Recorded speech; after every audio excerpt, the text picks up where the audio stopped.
Welcome to the IM podcast. IM is a fund that invests in early and growth stage startups in and from Lebanon. We are partners with USA, so one of our mandates is to help those companies grow and scale and thrive by giving them tools and methodologies. The IM podcast is divided into two parts. The first one, which is about the tools and the theory and going over some topics together. And then we're hosting one of our founders or expert that will talk a bit more and add some flavor to those concepts by giving best practices and giving live examples. Today we're hosting Roupen Karageuzian from Designer24. He's the founder and the CEO of this luxury rental platform, and we'll have a bit of time with him at the end to go over some of the many actions and initiatives that they've put together over the year. So let's talk about crisis readiness. So first of all, what's a crisis? A crisis, as you all know, is going to be one or a series of unexpected events that's going to really affect your business.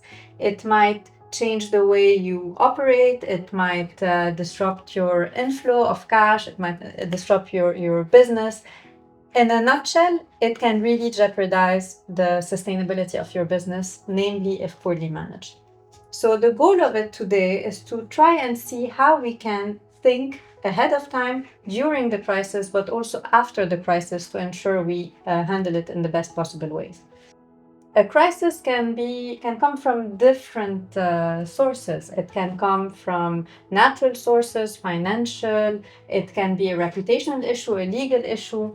Most of you founders from Lebanon have gone through so many that it's going to sound familiar.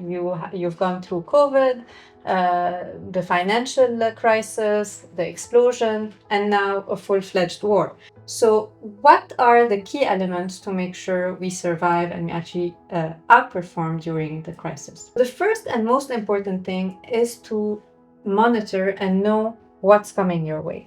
We talked last time with the CEO of Fndng, Carine Assouad, where she told us that for Fndng in Lebanon, you had one person that was responsible to kind of analyze what was going on internally and externally and assess the type of crisis that might come your way. Are we in a good period, in which case they flagged it as pink? Are we in a punctual crisis that's short, that's going to affect a part of your business and then go away? That they flagged as yellow.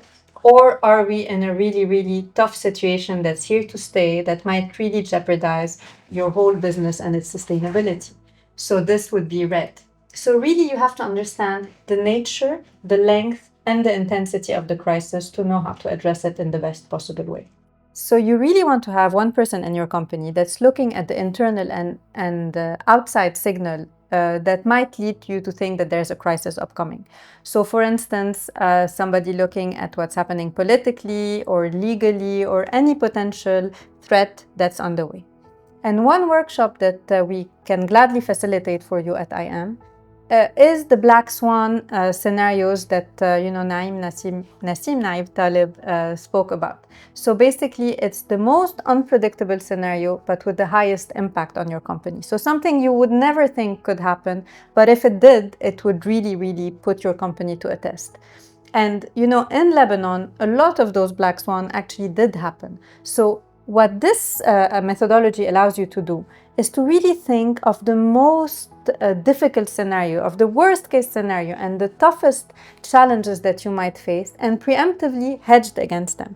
So thinking, what happens if I cannot ship anymore? What happens if I don't have internet? What happens if, my competitor buys another one and we were, outnumbered all of a sudden? So all of these scenarios really help you to put your mind in a scavenger hunt type of thing, where I'm actually looking for a solution and looking for answers and really thinking of those answers while I have the bandwidth and while I have a clear mind.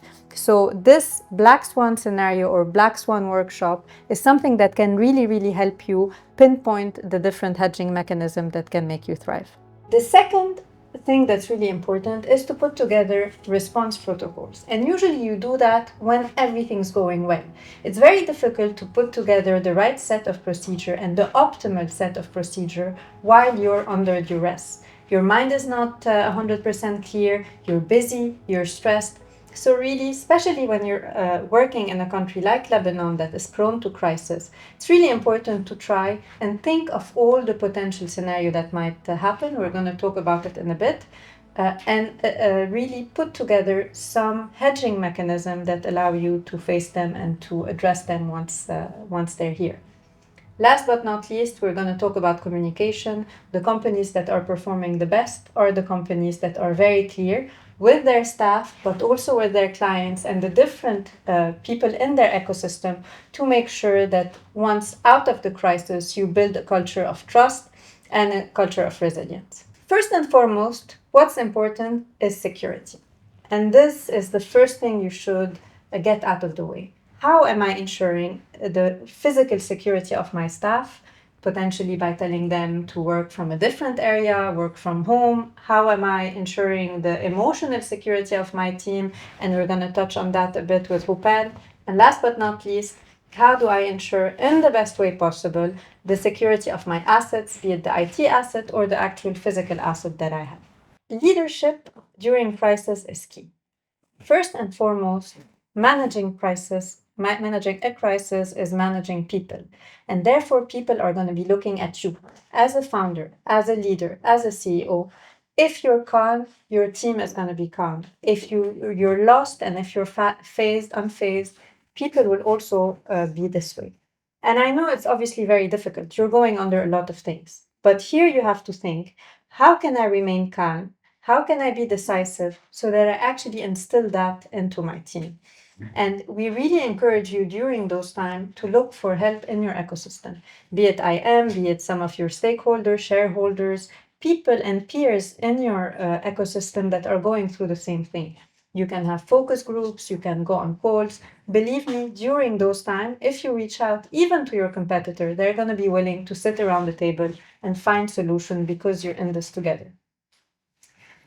One thing that's really important for a CEO is to stay visible.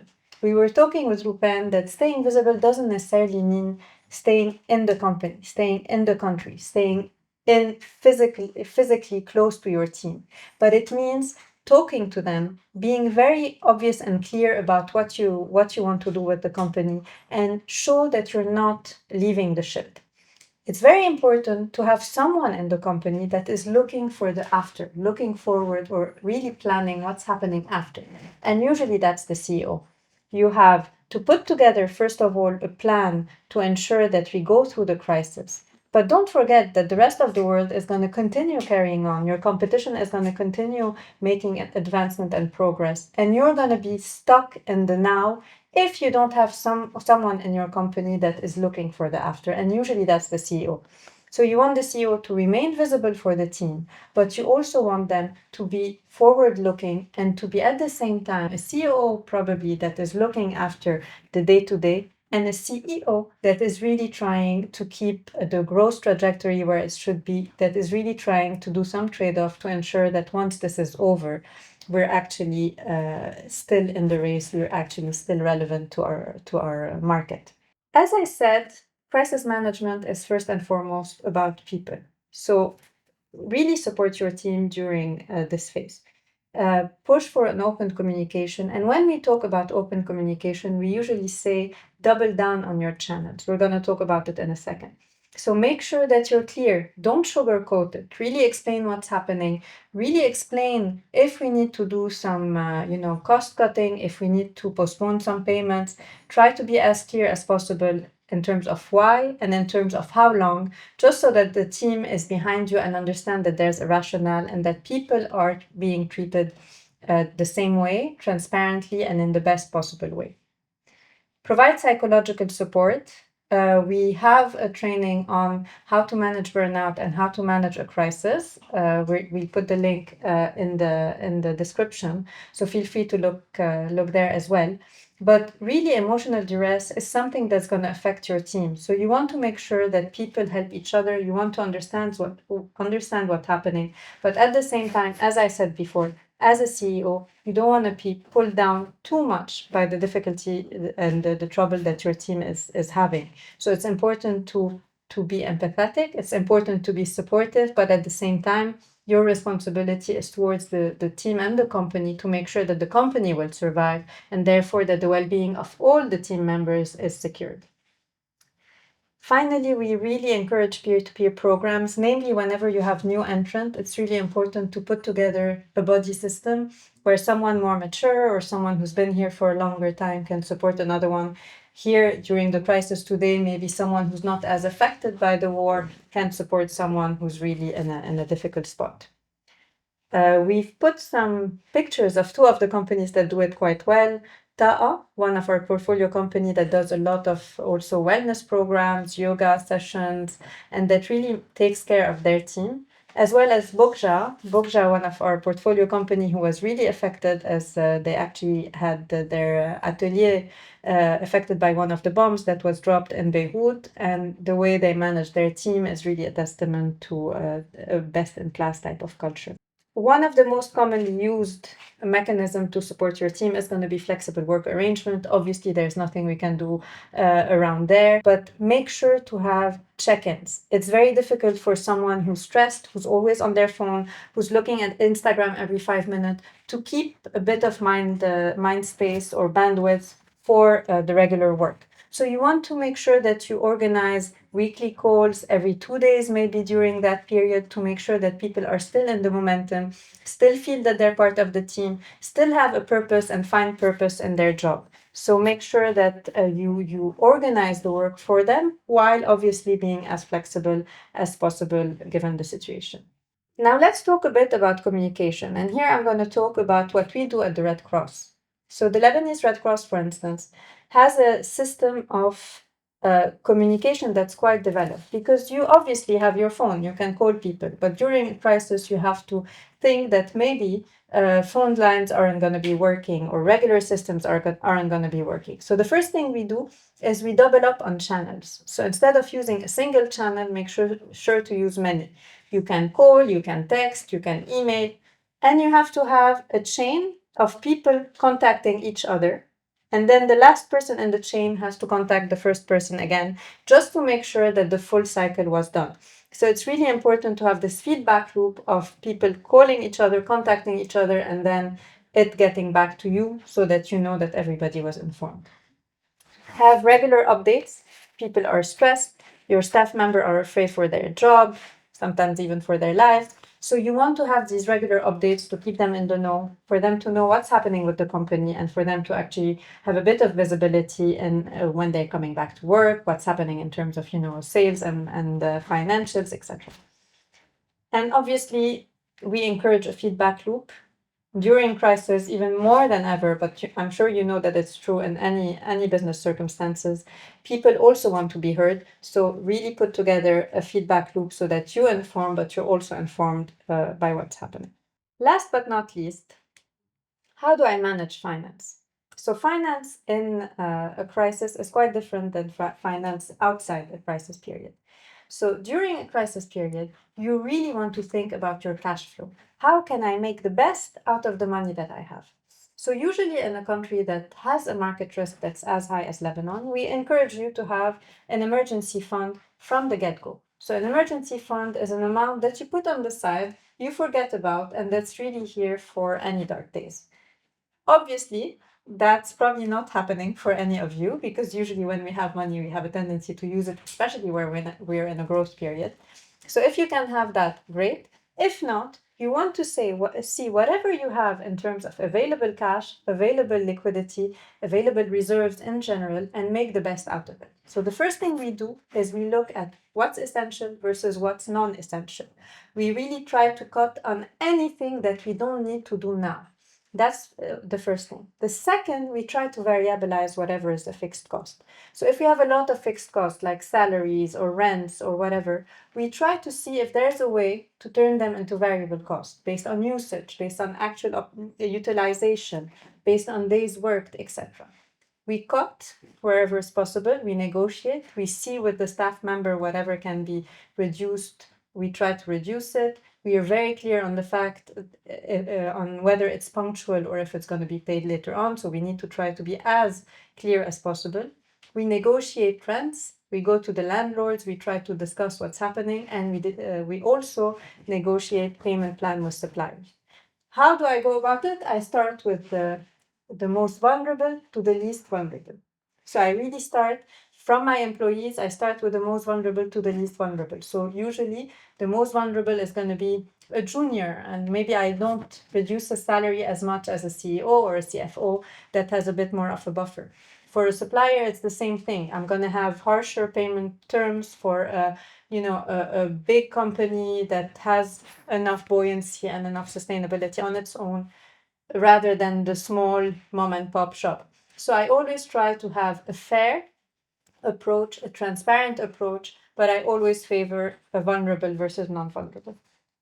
The second thing is I defer. Whatever can be deferred, I defer. So this we also talked in terms of optimization of my payment plans. On another hand, what I want to do is I want to maximize the inflow of money. I do that by, first of all, pushing for any receivable that I might have, namely from external or international vendors, making sure that those payments are done on time, or even when possible are done ahead of time. I really try to look at my assets and my inventory and see if there's anything I can do here. Again, we favor cash flow over profitability at this period. So maybe I'm having sales on some items that have been sitting on my shelves for too long. Maybe I, sell old pieces that I have. It's really about making sure that I'm making and extending as much as I can the lifeline of the company. Obviously, all of these actions are dependent on how I had initially characterized the crisis. If it's a punctual one, maybe I don't need to be as drastic. If it's one that looks like a longer term one that's going to last longer, I really need to try and stretch as much as possible my cash flow. When possible, try to put together a support fund. So if there are specific employees that are under duress, let's try to see if there's a way to support them. What we do in some of our companies is we give loans for these employees. So it's a 10 months repayment plan. It's a micro loan that can help them just get by and really overcome a difficult period. To wrap up, a crisis will end one day. And even though some of you in Lebanon might feel that if it ends, another one's going to start, it will end. So you really want to try and work on what's happening after. So once the crisis is over or soon to be over, you want to debrief, you want to adjust and look at the future. You want to take all the needed learning and have this continuous improvement happening within your company to build a stronger, more resilient company. And again, you want to train so that when, if this happens again, you're more prepared. So if I were to summarize, when it comes to your people, be close to them, be supportive, be there for them when you can. Have one person that is looking forward, looking to what's happening after, while you have another person really focusing on the day to day. And always favor cash over a longer term profitability or longer term valuation, etc. For now, it's about survival. You really want to make sure that you get through this period and you get get out of it in the best possible way. So without further ado, we're going to actually talk to Roupen and see some of the best practices that they have put together. As a reminder, Designer24 is a luxury rental platform. So they rent the most amazing gowns and dresses. Obviously, when you're in COVID, when you're in a financial recession, when you're in a war, you rent fewer dresses, you have fewer occasions, and obviously your business was extremely affected by some of those crises. So I'm really looking forward to some insights that you might have. So Roupen, as I mentioned, a lot of crises, a lot of impact on your business. And as I mentioned before, you are extremely sensitive to crisis. Like, you are a luxury service. People will not rent gowns and stay at home during COVID. They will not rent gown and go to marriages that have been cancelled. So you've seen a lot. Yeah. First of all, can you walk us through a bit into what D24 does and how did those crises really affect your business in the past few years? Sure. So what we set out to do is to bring a bit of magic and to bring a bit of glamour into the lives of these women who are beautiful Lebanese and elsewhere, we created a two-sided marketplace where individuals can put their dresses in consignment for them to be rented out, and other individuals can rent them out for a fraction of the price that they would if they were to purchase these dresses buy them. directly from the designers. So the average is 10 to 15% of retail. In some cases, it would go a bit higher, but really the goal is to create access and to create an opportunity for the women or the suppliers who are giving us their dresses to monetize their closets. As you said, I think the number of times we've been tested as a Lebanese startup is quite too many times. And every time it had an impact, a different kind of impact, a different kind of effects, both on the team morale and also on the business itself.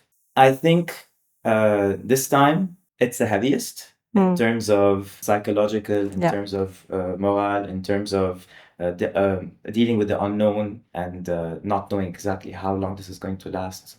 So in that sense, I go back to what you said earlier, and one of the most important things that we try to do is to really be there for the team. Try to put them first. Try to make sure that they're safe first and foremost. Even if that meant moving them from their current houses and their current locations to safer areas, even if that meant being on phone calls with them, just listening to them, understanding how they have been individually impacted, their families, just being a bit more flexible with them overall, allowing them to work remotely, minimizing to an absolute strict necessity their commutes to work, not forcing anything. They don't have to come to work. It's fine. It's totally safe. Their financials will be safeguarded as long as they feel safe. So really putting that safety element ahead of the business need, ahead of anything else. Just it matters that you are safe first and foremost, and then everything else, we can think about everything else as a second stage. Yeah, so how do you balance that? Because at the end of the day, of course, we want to be here for our team, but we also want the business to continue thriving, right? So how do you make sure that you're supporting, but you're not really forgetting that you're a company first? And how are you really making sure to find this balance between supporting and maintaining the business, maintaining the assets of the business, and finding this kind of the right trade-offs? Yeah. This duality of survival versus growth, it's this constant dilemma I feel that we as Lebanese companies have always kind of have to navigate and to balance. We have to prioritize survival above everything. We have to look at cutting our costs in the most diligent and careful way that we possibly can. The methodology that you presented was very interesting, going about it in terms of vulnerability. I think that's a very interesting way to look at it. But really daring to go after those, to call those landlords, to call your suppliers, to reach out to the vendors, the AWSs and the tech solution providers, and make them realize that they are very much part of that equation. So if they're helping you now, they're giving you these deferrals or there's discounts, they're actually winning you for the long term. So you really go line by line, if what I'm understanding. Yeah. So this is something that we prioritized as a first step. Second thing is you also have a business to go back to, as you said, and you want to go back to the business and you want to see it grow. So somebody has to be thinking about that growth, and that means adapting your reality by maybe making shifts to the product that you are currently working on, or the services that you're currently providing, or thinking of something that completely that you haven't thought about before, but they're just coming out of that the crisis need. So can you give us example? Because honestly, if I were to look at your company on paper, you should not be here today. The company should have died 5 times probably. But you're here, and I know your number. You're actually thriving. You're actually finding solution. You're actually going and looking to new venues. So can you give us tangible examples of what worked? So one thing, for example, we realized that our consumers were not feeling safe. They didn't want to commute to Beirut. So we said, you don't want to commute, you don't feel safe, this resonates with us, we will come to you. Only we will come to you and bring that whole showroom experience with us. So we will send a fashion expert, something that you would have if you visited the showroom. We'll give you a higher number of dresses to try on at home, and we'll provide you with that magic, even if you have no event to go to, even if you're just You just You're want preparing for getting ready for when things are, back on track, bringing a bit of magic in that darkness. So that's one of the services that we unlocked. So this is your DNA. You started by saying our job is to bring a bit of magic, Yeah. and you literally now bring it to the homes, Yeah. despite the crisis, despite the war. A second thing is we really didn't want to close shop, Yeah. even if right now people are not Necessarily necessarily coming, yeah. But it meant something. So first of all, the community is used to the team. They ask for them by name. They call. They check in on us. We check in on them. So This is the definition of a love brand, by the way. So you probably did something right if you have this relationship with your customers that become family and call and check in. So good job. So we wanted to keep our doors open. Yeah. First, it gives the team something to look forward to. We have our routine. A bit of normalcy. Absolutely. Yeah. They can go and vent and have their little get together, even if forget about the drama. And it also positions us as we're there. Yeah. No matter what's going on, we're there. We're there for you. If you want to come, even if it's just to try on, even if you have absolutely nothing going on, just to have that safe space for you to experience a bit of glamour, we'll give you that. So that was the second thing that we were keen on providing. The third thing is really doubling down on a feature that we are set to launch, which is the selling feature. Yes. So going outside of direct rentals, going into direct selling. And this is for all types of dresses, be it vintage or even brand new pieces, and secondhand pieces, just giving these pieces a second chance via a worldwide shipping offering. So we're really branching outside of Lebanon with Lebanese items. So the dresses are for Lebanese suppliers and they are located in Lebanon, but it's giving those bigger market, a bigger reach, a bigger audience. Access, yeah. So that, the impact of the crisis is kind of geolocated to Lebanon and not affecting our global reach. So basically, if I want to summarize, you rethought about your business model. So having new offers, new services. What I keep from what you said is the small things that don't necessarily get monetized, but just like being here and being an active member of your community. Absolutely. And within this whole crisis ecosystem, in your opinion, what's the role of a CEO? Because I know that, we're here sitting in Dubai, your company is in between Dubai, Lebanon, you have a big part of your team that's in Lebanon. So how do you see your role and how do you also balance between having to survive and having to grow, as we said before? Yeah. So in order to be able to provide, in order to be able to think forward, think ahead, to plan, to be there for the team, you have to be in a functional setup. And this is what we're trying to create here in Dubai. We're creating, we're actually relocating some of our key resources from Lebanon to Dubai in order to provide that safe space for us to survive, but also to think ahead. One advice here that I would give to CEOs is to really remember to not drown, because if you drown, then there's nobody that's going The whole to look company out is going for the team. So in a sense, you have that that kind of back and forth of I want to be constantly on the ground with the team, fighting the fight, but then you're really compromising on the growth and you're really compromising on the big picture. So I think this duality is a very delicate one. But as long as you're there listening, like really listening, actively listening to the team and making them part of the solution.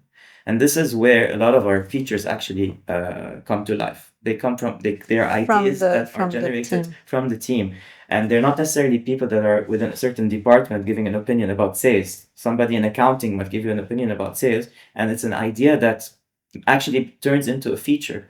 So time and time again, with every crisis that we've been through, I found that listening to the team, making them part of the solution, allowing them to be creative, allowing them to be vulnerable, share their fears, but also share their crazy ideas. Yeah.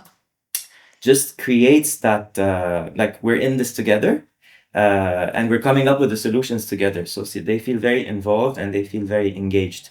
And a full ownership over the business and its survival, basically. Absolutely. Yeah. And these are the ideas that actually make it, we funnel all the ideas and then you come up with the 3-4 that actually get converted into something, into the actual feature. They come usually they're from the team. Yeah. So in hindsight, and that's a controversial question, with what you know, Roupen, Would you have been an entrepreneur in Lebanon? Would you do it again? I think I would. You would.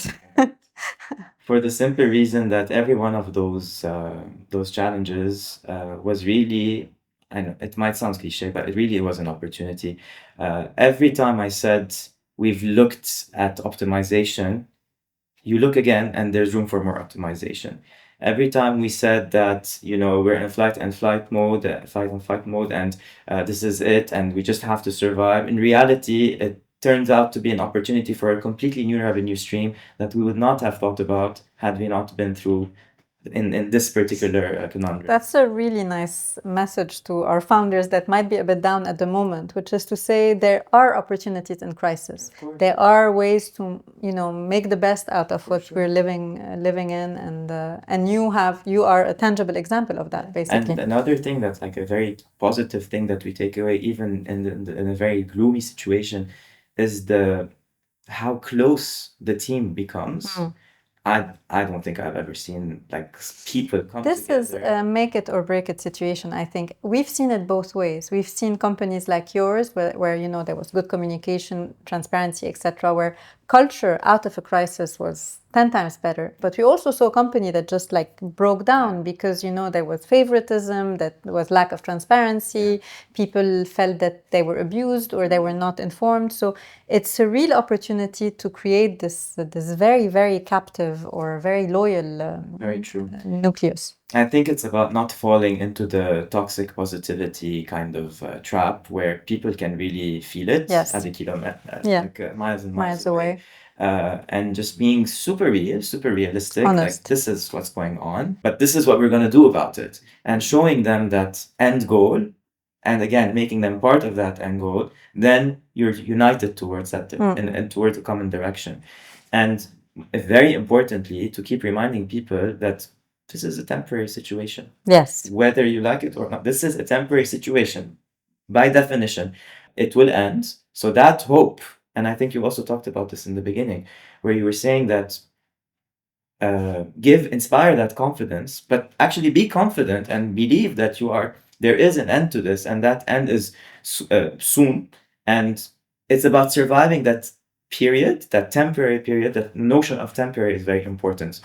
I think it helps people just keep going, keep pushing until it's time to go back and find your new normal or your old normal or whatever that normal looks like. And to end on that question, what's your next normal? So what does future look like for Designer 24?